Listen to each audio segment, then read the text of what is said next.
So hello everyone, welcome to our fourth masterclass.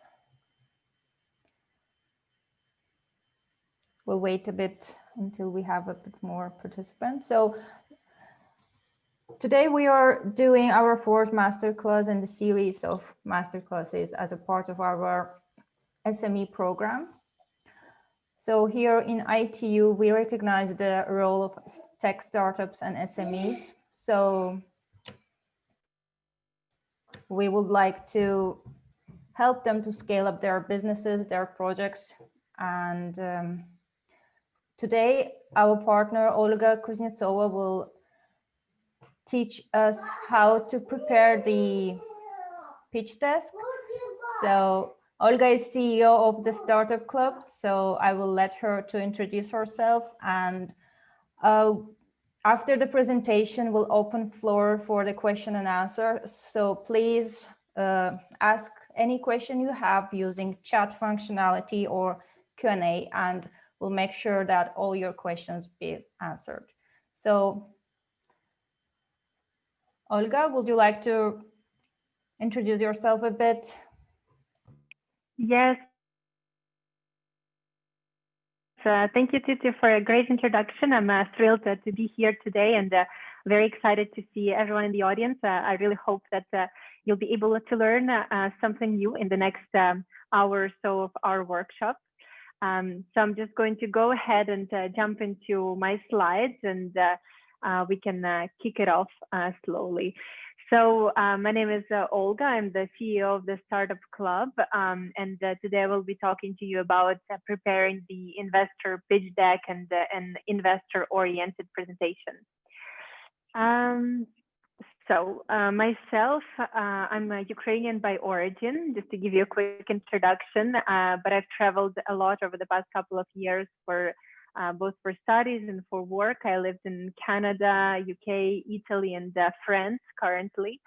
And in particular, when I was living in Milan, I was working with startups and small businesses as a freelance social media consultant. And at the same time, I founded a series of networking events for startups in Milan, which was called Milan Entrepreneurship Network.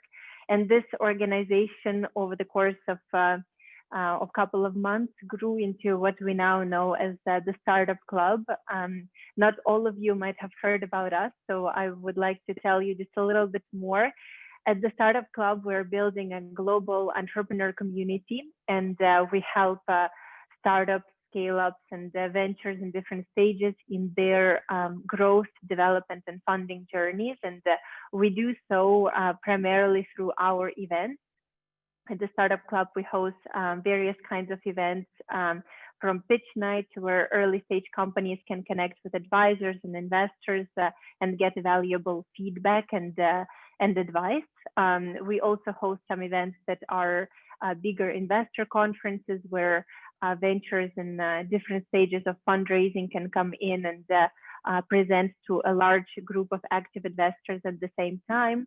And so, of course, we have a very large experience working with companies and preparing companies for these events. And in particular, at the conferences that we host, the presentation format is a 5-minute pitch, followed by 10 to 15 minutes of question and answer. And we found this format to work really well and to be a very, very engaging kind of presentation that allows you to tell not too much, not too little. And this is what I'm here to talk to you about today, the 5-minute investor-oriented presentation. So we think this format is quite nice because it allows to capture and entice the interest of investors, while at the same time keeping it short and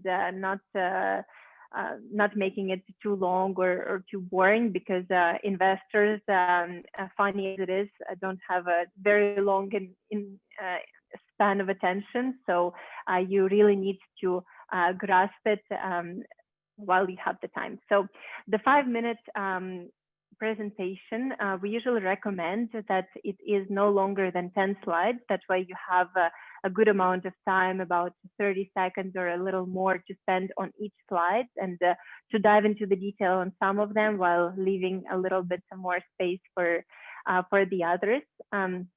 This kind of presentation also importantly allows you to let's say, put all the essential details in front of investors while leaving some for the end and for either Q&A at the end or your negotiations and talks with investors afterwards. And this is very important, not to give out all the information at once, but to keep some for you, because it allows actually to generate more interest, and investors will come into you with more questions, and this will be your time to shine and your time to well, interest them even more. So keep it short and keep it simple is the first and the most important rule. And the second rule is when structuring your pitch deck, and this is why later on I will walk you through the essential steps, essential parts of the pitch deck and a sample sequence, what we recommend to the companies that we work with. Because when structuring your pitch deck, you really need to build a story about your product, about your business. You need to tell us why you're in the market, what the market is, what problem are you solving, and how are you solving it. So the storytelling is very, very important to a good investor presentation. You also need to keep it very lively. You need to narrate well. You don't need to be monotonous. You need to be very engaging while you talk. And of course, evidently, never read from the slides, but always tell people, tell the audience more than what's written and what you show on your screen. That's, of course, one of the most important tricks to entice the audience. And when it comes to investor audience and an investment presentation, using visuals, using graphics, using metrics is really, really important, especially when you talk about financials and your financial projections. Sometimes just putting a table is not enough. You really need to make it visual, show your progression with the various charts and graphs, because it attracts the attention, of course, and it keeps you and makes you keep your presentation more engaging. So before we jump into the sequence of and the essential elements, some key display hints and visual hints that are sometimes neglected but are very important to keep in mind. So to win your audience, you really need to use catchy titles. You need to be a little creative, let's say, in order to grasp the attention when someone looks up at your screen and they see something that can interest them. Of course, when building your pitch deck in terms of design aspects, it's very important to keep this corporate look.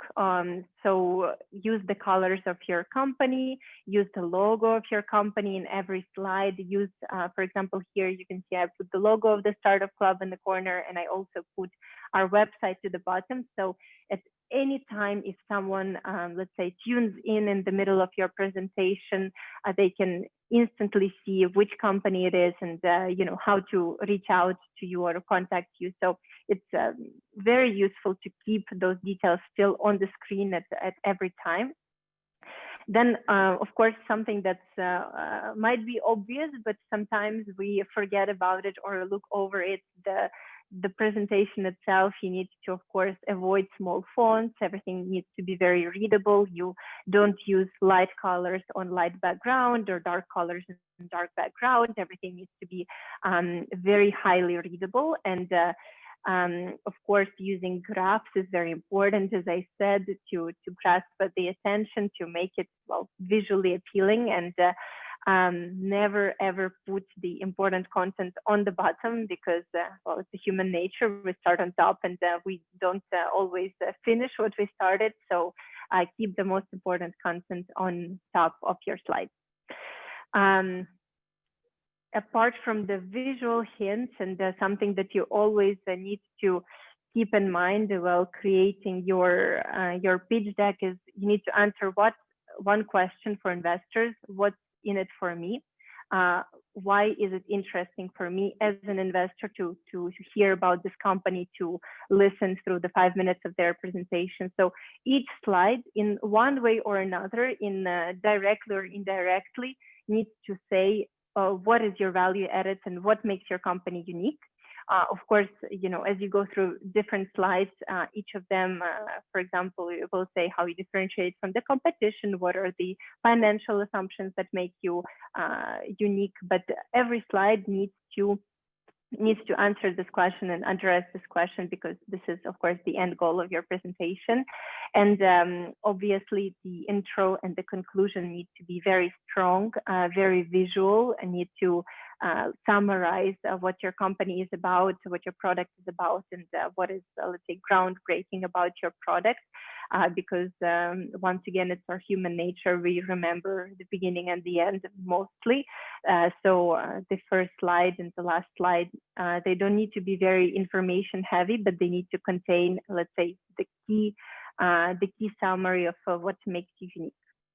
So with no further ado, I'm going to jump into the sample sequence for the 5-minute investor presentation, and I'm going to walk you through the, let's say, the most important parts of the pitch deck that you need to include in your presentation.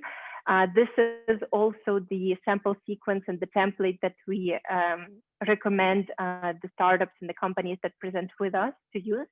And it's been developed, over years of experience and years of working with companies raising capital. So hopefully this can be something that you can use in the future. And of course, some companies might want to modify the order. Some companies might want to put an accent on one slide or another. But generally, we do recommend to stick to the template because it does answer the most important questions from investors.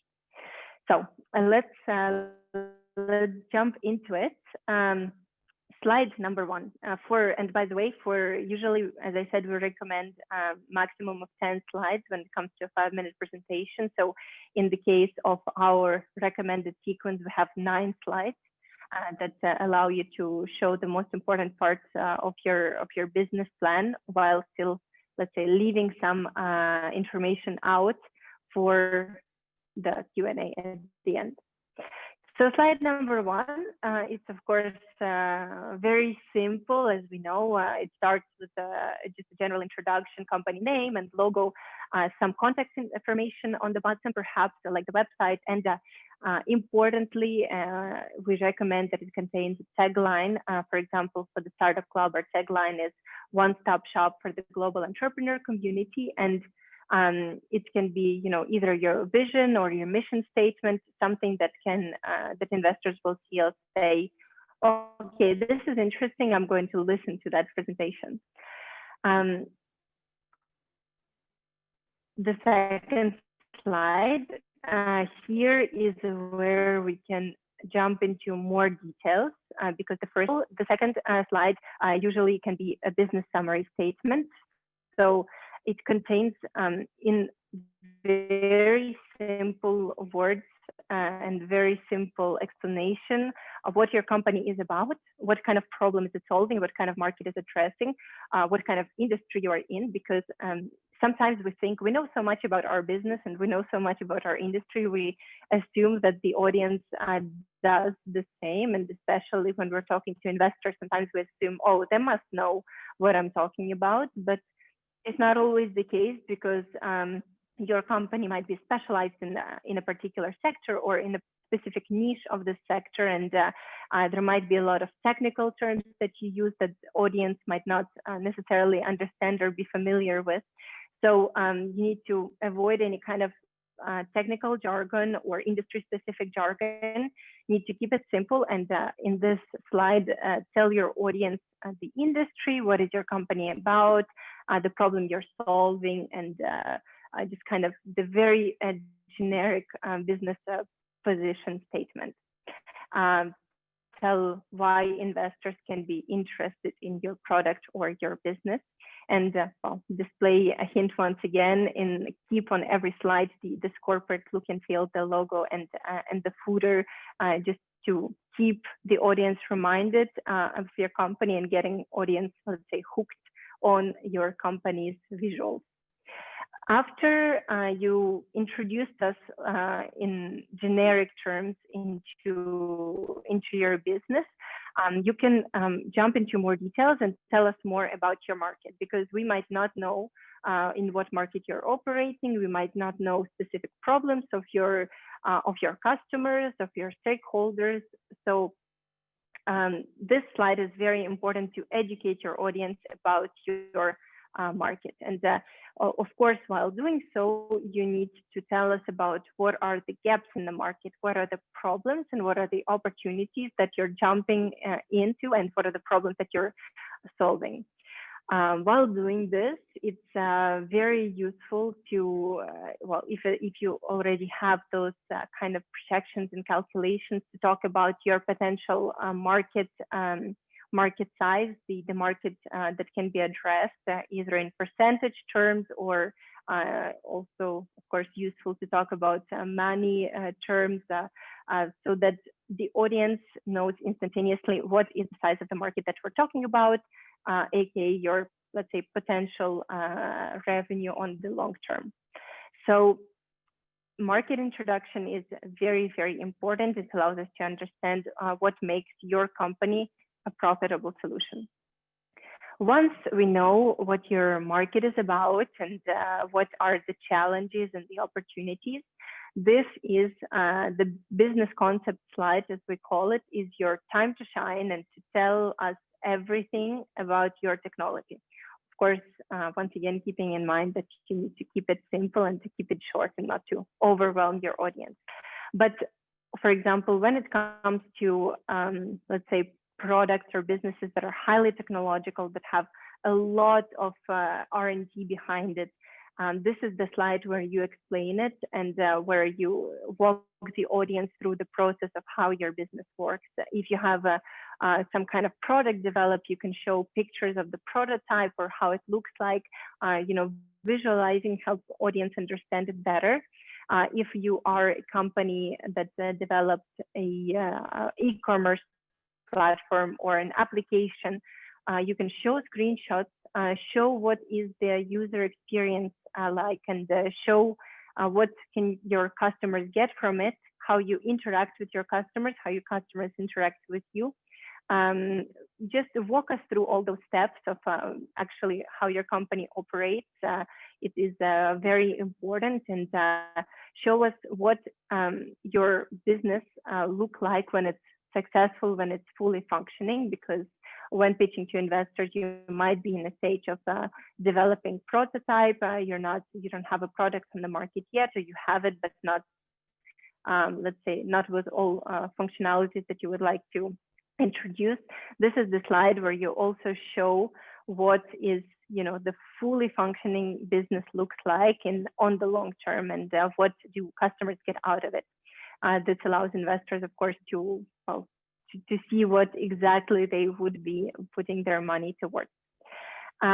You also, in the slide, you can mention what differentiates your product. So what makes the solution better, faster, cheaper, as compared to other solutions on the market. But there is, of course, a dedicated slide where you can talk about the competition. And we really recommend to focus on the competition and to make it a separate slide, because it is very important to mention. It shows investors that you did your homework, that you know what solutions are there in the market, and that you know for sure that you are better than them.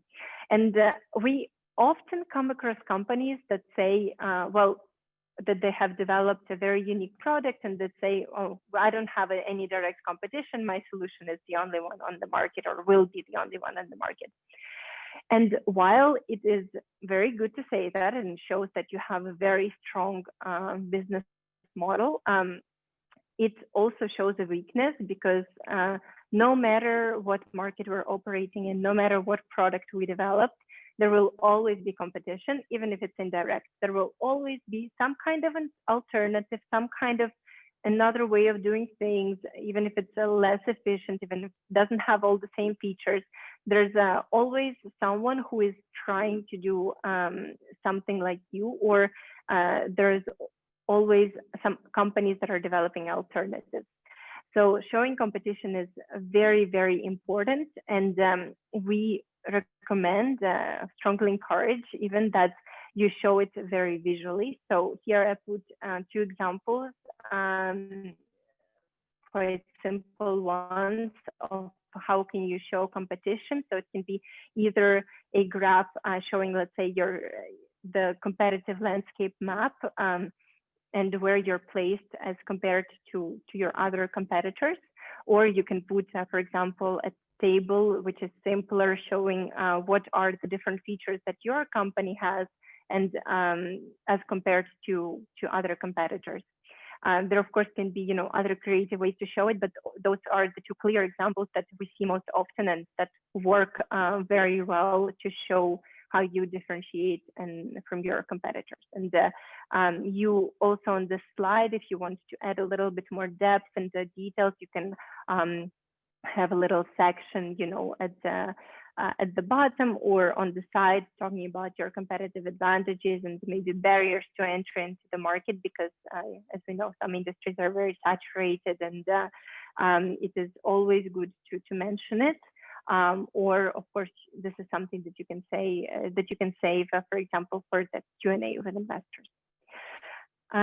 So once you spoke about your market and your business model and about your competition, it is very, very important to talk about your track record and your future goals.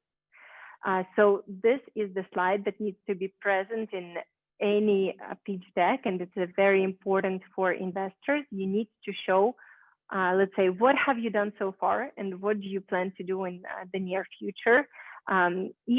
If you have a company that already has let's say a track record of sales, you already have a product launched to the market, then show your sales record for the past, I don't know, 6 months or a year, or how long the company has existed, and show what you envision it to look like in the next 6 months. And this is the slide where you tell us what you want to do in the short term, how you want to bring that product to the market or expand that product or grow in, let's say, other regions, etc. If you do not have a track record yet of, let's say, sales, for example, you have a prototype developed and you're looking for funds in order to make this prototype happen and to bring it to the market, show us what has been done so far and what needs to be done. Show us what is the technology readiness level, whether it has been tested and how much has it been tested. Show us what you were able to achieve, because it helps build a trust with the investors in the audience, and they see that you are able to make something happen already, and you have concrete and measurable goals and objectives for the short term. And of course, this is the graph that can be very visual. You can use graphs. You can, for example, divide the slides, and on one side you show what has been done so far, and the other side you can show, let's say, progression of what you want to do in the future. This is a very important slide to keep in mind. Well, they're all important, let's say, but showing your track record really helps you build the relationship with the investor. So once you spoke about your short-term goals and plans, we are coming to the core of our investor pitch deck, which is our long-term financial planning. So this slide requires a lot of work behind it, because on this slide you need to show really high-level financial planning and projections for the future. And this requires a lot of work on Excel or any other software that you use for it, in order to prepare very solid, very reasonable financial projections. What we also recommend, and what we found, is usually companies prepare their, let's say, the the estimated financial plan for the next 5 or 10 years. This is well, this is perfectly fine, but then the investor always starts asking questions, questioning the assumptions, questioning the projections and the numbers that you're basing it on. So in order to give a little bit more depth to your financial planning and in order to really show investors that you've done your homework, you can prepare the financial planning with the worst case scenario and the best case scenario, and let's say your realistic scenario coming somewhere in the middle between the two. And this is, of course, something that requires more work on your side on the back end, but it shows the investor that you thought through those things. Then, of course, this financial planning slide also should include information about how much money you're raising if you're pitching for funding, and what will that money go towards. So usually you can make a nice looking chart showing I'm seeking X amount of funding for an X amount of valuation of my company, and this is what the money is going to be spent. It shows that you have concrete plan of what you need those funds for. You did your estimations, and that you're confident on how much money you need to, let's say, bring the business up to speed, bring it to a certain goal. So this slide, of course, needs to be also very, very visual. As I said in the beginning, you should probably avoid tables with a lot of information, a lot of details, small fonts. This is what we see often in our experience. But instead, extract the key information from the table, which is probably your revenues, your costs, your profits, and your valuation of your company in the next 5 to 10 years. Extract that information and make it visual, make investors understand what they are getting themselves into for the next 5 or 10 years, the long-term future. And you can also round the numbers. Don't be afraid, because of course it is good when you show, let's say, $525,115, but that means that you are being very concrete. But when it comes to the 5-minute pitch, you do not have a lot of time to spend on this slide, so you need to be concise, and you can round the numbers for the convenience of the audience, because in any case, when you're going to be talking in more detail with investors, you'll be sending them more detailed financial projections. You'll be sending them your data room, so they will get all the details they need. You can be more, let's say, vague, but more clear on your financial planning. Last but not least, a slide that is, of course, very important is the team. The people who were able to make this project happen and to bring it to life. Some companies like to put the team in the beginning, let's say, to kind of tell the story and of how it started and who were behind it. But we recommend to put it at the end, actually, because it once again allows the smooth storytelling, because you tell about your business, about the problem you're solving, how you're solving it, about the financials, and then you, let's say, finish on a strong note, telling who are the people that made all of this exciting project happen. However, this is not the slides to spend a lot of time on, because, of course, entrepreneurs love to talk about their experience and the team and what makes them great. And it's very important for investors to learn. But eventually, they will learn it when you answer the questions during the Q&A, or when you continue discussions with them. They will learn who you are, and they will, you will develop this trust with them one-on-one in the conversations. During the pitch, it is better to focus on still the business plan, the business objectives, and the plan and the projections.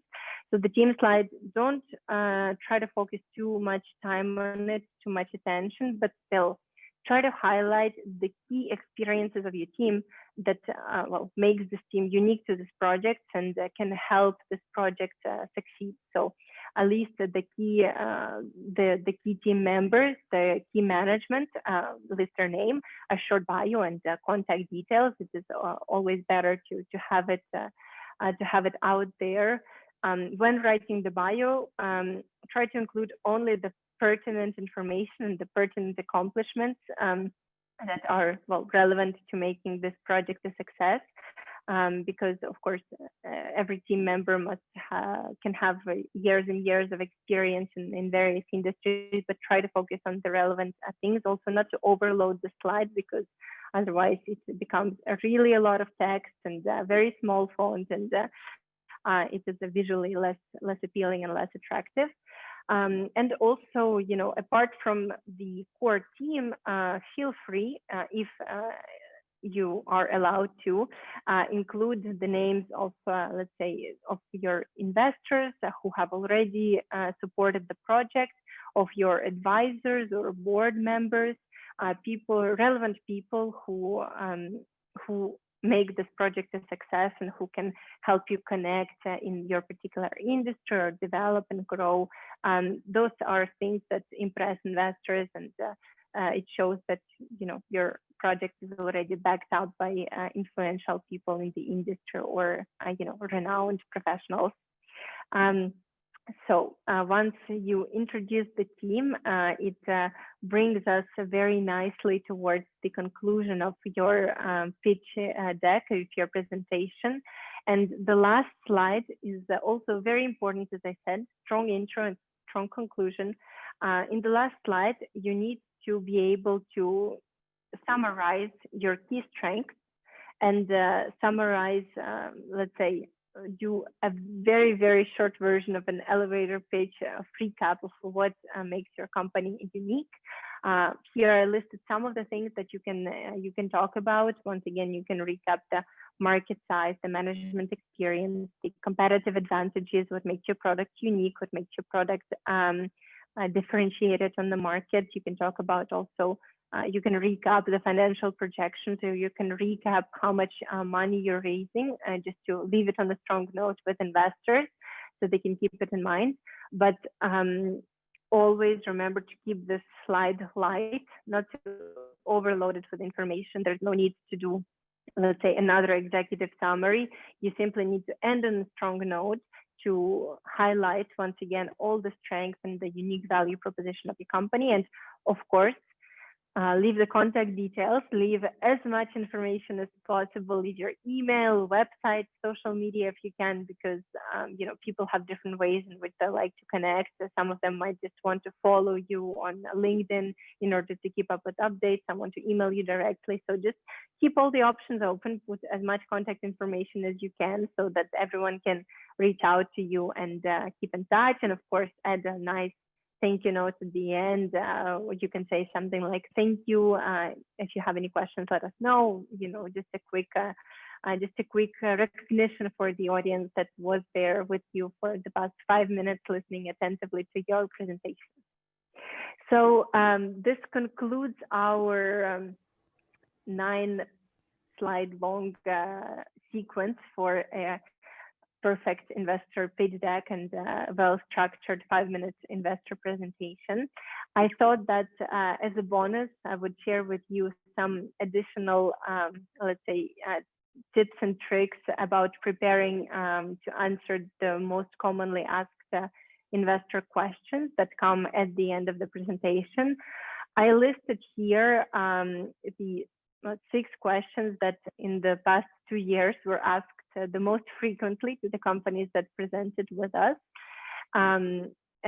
While those are, very important questions that need to be addressed, it doesn't mean that this is the information that you necessarily need to include in your pitch deck. As I said, the purpose of the 5-minute pitch is to engage with investors and spark their interest. You don't need to share all the details. You absolutely need to share more details in the follow-up. So, for example, talking about go-to-market strategy, This is something that goes on the potentially on the slide where we talk about short-term goals and the track record. You can talk about, we're planning to bring this product to the market in X, Y, Z geographies. So we want to, these are the marketing strategies that we want to engage with. You can mention it, but you can also save it for later because investors are going to be interested in it, and they might want to ask you that. What is the payback period of your project? This is something that goes into, well, the slide with your financials, but you might not always have the space on the slide to mention it. You might not always want to mention it there. So this is something that you can save for follow-up. Do you have any patents, or when it comes to highly technological projects, it's you can mention it in the presentation, or you can save it for later. What are the risks involved in the project, and how do you plan to combat them?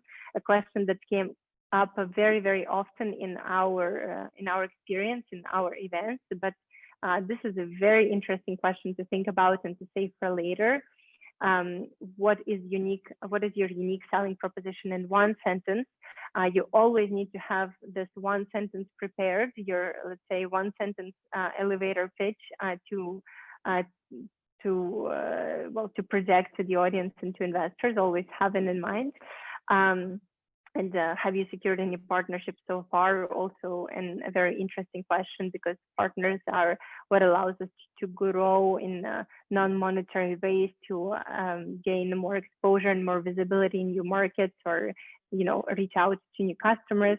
But I also recommend doing something like this. For example, in one of the slides where you talk about achievements and track record, say that we have secured X number of partnerships, or we secured partnerships in this and that region. But let investors ask more questions about it in the end. Let investors ask what kind of partnerships they are, what are the terms, what are you getting out of it, etc. So those are the questions that you need to keep in mind, but not necessarily include in the presentation, because it's always interesting to open up those conversations afterwards. And there's way more, essential and crucial information that you need to include in your actual pitch deck. And those are very important to keep in mind and to actually prepare for before your presentation. That's what we always recommend when companies, the pitch deck is done, they're ready. Just search for what can be the questions that investors might ask. What are, let's say, the generic frequently asked questions, or what can be the questions pertinent to your business, and think about the answers that you might give, because it is also very important during the Q&A to be very reactive and to be able to impress investors, let's say, and answer questions like this. So this hopefully is something that you can learn from, and that those are the best practices that you can hopefully take in the future. This concludes my my presentation and the part of the workshop when I'm talking, and I'd be now very happy to hear your questions. And of course, if you want to connect with me after the presentation, you're more than welcome to email me or connect with me on LinkedIn. So thank you so much, and I'm going to pass the word to Tutu. I don't know if you have any questions yet. Thank you very much, Olga. I believe all our attendees will find your presentation very useful. We do have a few questions, and if anybody else has any, please do share it with us in chat or question and answer. So I will first would like to answer to some of questions who asking if we are going to share the recording. We will, so no worries. You will. We will send it by email, and we will also find it on our webpage and on our Facebook page. So we will share the recording of the session. So now take some other questions. So first question to Olga is it a good idea to present cash flows expected as well? So yes, definitely. This is the information that goes into the slide with your financial projections, slide number 7 in our sequence. So as I said, you can take the key parts of your financial projections. I mentioned revenues and costs and profits, but you can also include cash flows, because of course it does help investors to understand better your business. So definitely that's something useful to include. Thank you. So another question, should we include support required from investors which is non-financial in nature? So I'm not sure exactly what is meant here by the support. So I'm not sure, maybe you could clarify to us in the chat.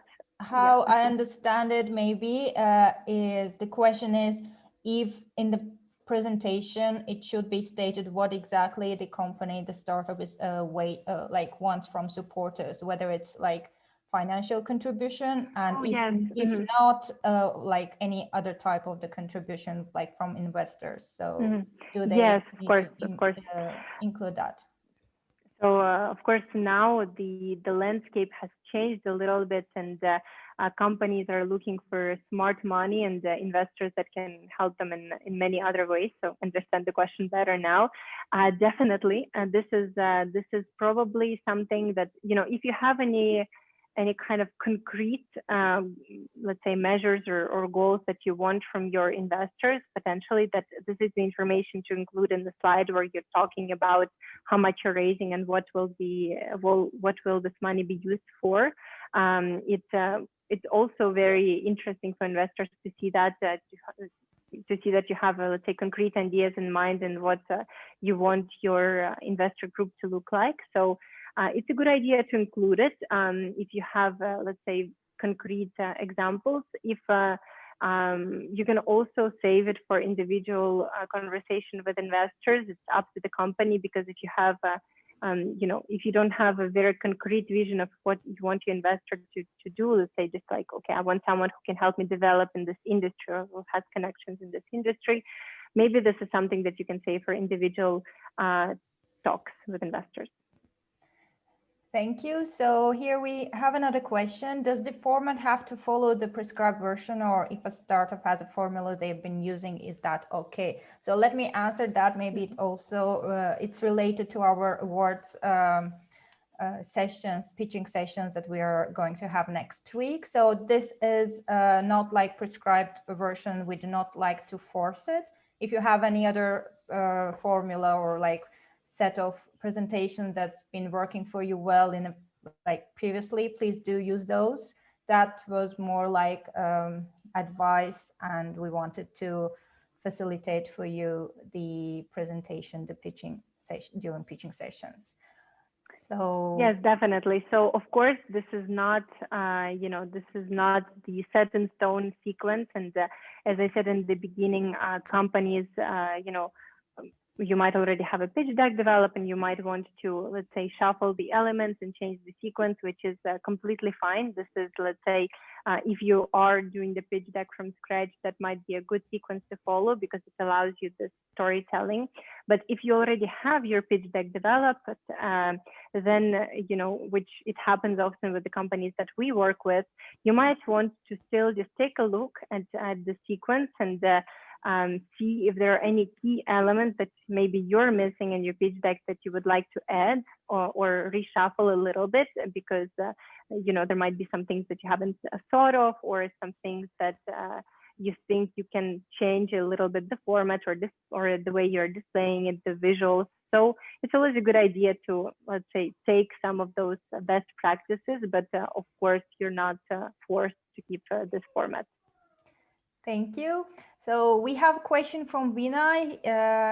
The question is it possible to have a solo entrepreneur? How do investors perceive?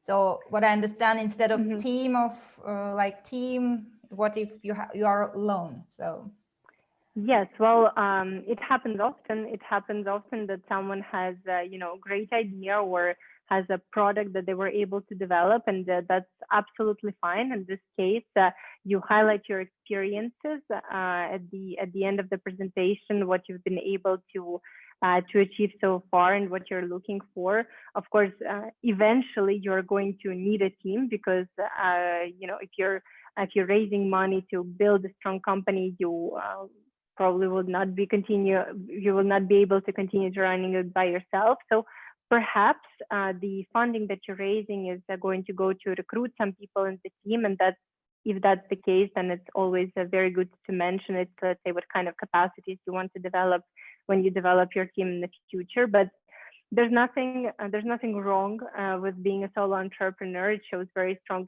character. So if your product is interesting to investors, they will not disqualify your project because of that, as long as you have concrete plans for the future. Thank you. So another question from Darius: what should we do when we are company pursuing several opportunities? So if understood correctly, it's for example, it can be a company that has several projects developed and might be seeking funding for various products or various projects. If I understand correctly, to correct me if I'm wrong. Well, I guess so, unless Darius wants to clarify for us. It happened. I'm going to base my answer on this understanding. It happened in our experience several times, because we host also real estate conference series, and in real estate there are often companies, developers who are seeking funding for multiple projects at the same time. So in this case, of course, the sequence will change a little bit, the structure will change a little bit, because the storytelling will not be the same. In this case, you actually should, that team slide that I said we recommend put in the end, you pull it up in the beginning. You show what your company is about, what have you been able to do so far, you show your track record, you show the strengths of your management team, and then you say, here are the projects that we are looking to develop, and you show if it's like 2 or 3 different projects. You do, let's say, a slide with a mini version of the presentation, so showing what are the particularities, the value proposition, what gaps it's addressing in the market. So you develop, let's say, 1 or 2 slides for each project to give more details. That, as I said, that changes the storytelling and the sequence of the slides, but the key elements should still be the same, because the key elements are, showing what your business is about, showing your track record, showing your financial projections, importantly, for each of the projects. That will still stay the same. Yes, I think Darius clarified a bit for us in his next message. So it may be difficult to separate one project from another. Should we, in such situations, set up a SPV company dedicated to one particular product? But I believe you kind of already answered. So if they wish, they can have all projects together. Any other questions from our audience? So we still have time. And I'm going to jump in, because I saw several questions and comments asking me to send the pitch deck slides. So I don't know if there's a way to share it with all participants at once. You can advise us on that. Otherwise, everyone who's interested can email me directly, and I'll be happy to send you the sequence of the pitch deck. Yes, we can definitely share after the session. We can include to all participants. We can send it out. So. Mm-hmm.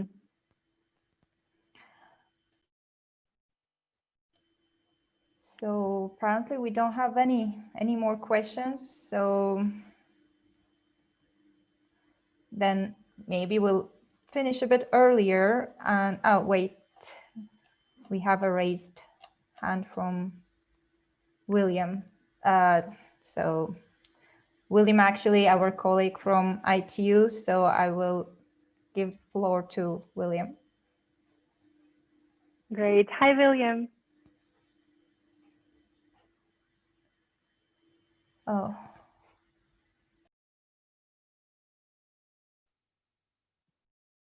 Okay. William, can you hear us?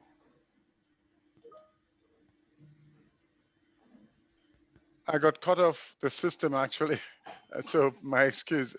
My apologies for that. I just have a question regarding when you pitch investors. You did stress the point that people should put their contacts, and is there any other way sort of highlighting when people are pitching to be able to demonstrate at least because in some cases they tend to tell you to come up with, of course, the figures, everything, all of that you've explained, but it's a question of getting the SMEs to be a little bit bold, if I could use the word bold, and to ask for investors that, how would be the best polite, not aggressive way to be able to request investors for further contact or future contacts. If you could explain that a little bit more, that would be nice. So you mean following the presentation? Yeah, you did touch most of them in the presentation. It's just to be able to get SMEs to understand how best to put themselves forward and to request to be. I use the word bold to be bold to request investors to make contacts with them.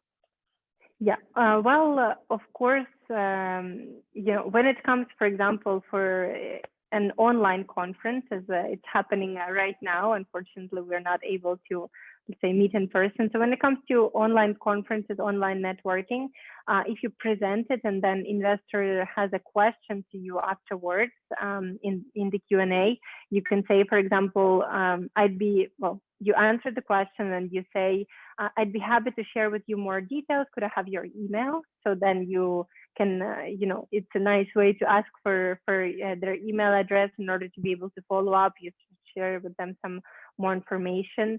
I mean, that's usually a very nice way. Or you ask them, could I connect you with you on LinkedIn to stay in touch? And that's, for now, it's proven to be a very effective and useful networking tool, and in this particular time when we're virtual time. So,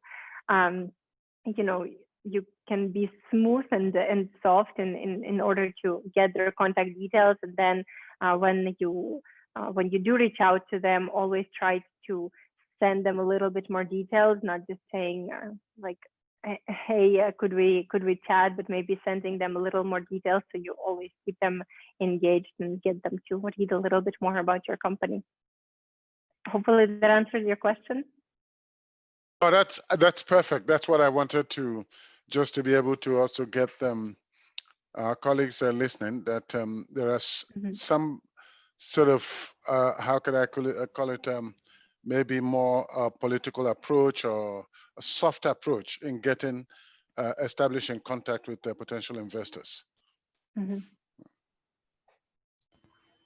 Thank you William. very much. Thanks, Olga. Yes, thank you, William. Thank you, William. Thank you. So we have a couple of more questions here. One from Stefan. There are many reasons why an investor would not be available at the moment we're pitching, but still out there to keep track of what's going on. Do you have a ballpark number of the average rejection rate? Like, for example, one final investor for X presentation or listeners. So, yes, Stefan, thank you for your question. Unfortunately, I don't have a very concrete answer to you, because it really depends on the circumstances, depends on the kind of event, let's say, and depends also on your presentation. For us personally, in the past, as I said, we host different event formats. We had pitch nights where we only had a panel of 5 investors and the company got funded. We also had, bigger investor conferences where we have 70 investors listening, and company can potentially might not get funded just because it's not the right fit, or it might get funded, but after having, pitched to 70 or more investors. So it really is very, let's say, depends on the circumstances, but of course, the best thing you can do and the best practices are to structure your pitch in the most efficient, effective way to be able to reach investors, and afterwards follow up. If you're able to, let's say, in those smooth ways to get the contact details of investors, stay in touch with them and send them updates, send them news about your company when you can. Keep in touch as much as possible after, which increases your chances for success, because unfortunately there's no golden formula on how you can get funded and how you can maximize on how you can make a perfect page, but you can maximize your chances for success by using our little tips and tricks, and also always staying on top of investors. Thank you very much. One more question from Darius. Should we expect investors only in terms of money they put in business, or also support in accessing markets with our product? Yes, so I think this is something we brought up a little bit earlier, one of the first questions. You can, nowadays it's, let's say, it's a completely normal concept of looking for a smart investor and smart money. So if you do want an investor that is, has connections in a particular industry, or you're a European company, you want to enter the US market, you might want to have a US-based investor in order to facilitate the introductions and facilitate your business development there. So nowadays, it's absolutely normal to, let's say, have those requirements and to mention them in the pitch deck, as I said. Very clear example would be to say, we're a company, we have a track record in Europe, we want to expand to the US, we're looking for X amount of capital to expand there, and we are looking for US-based investor. So making those, let's say, little demands is perfectly fine in the pitch deck, in your pitch deck or your presentation, because it also shows the investor that you have your mind set on something and you have concrete plans. So it's a good thing, and you can either mention it, as I said, in the pitch deck, or you can keep it for later. But it's it's absolutely fine, and it's absolutely normally accepted nowadays, because of course companies want to have a strong team when it comes to both internal and external stakeholders. Thank you very much. So we don't have any more questions so far. So I would like to thank all our attendees for joining us, also for their questions and being so attentive. I would like to thank Olga for the great presentation, and just assure everyone that we will be sharing the both recording and presentation after the session. So if no more questions, I'll just let Olga to say goodbye. Yes, well, thank you so much, Tutu, for this opportunity. First of all, it was really great to participate in the conference, and I really hope that everyone who tuned in were able to learn something from this workshop. So thank you all for listening and for your questions, and I hope to hear from you soon if you have any further questions to me personally. So thank you very much, everyone, and wish you a nice rest of the day. Thank you. Bye. Thank you all. Goodbye.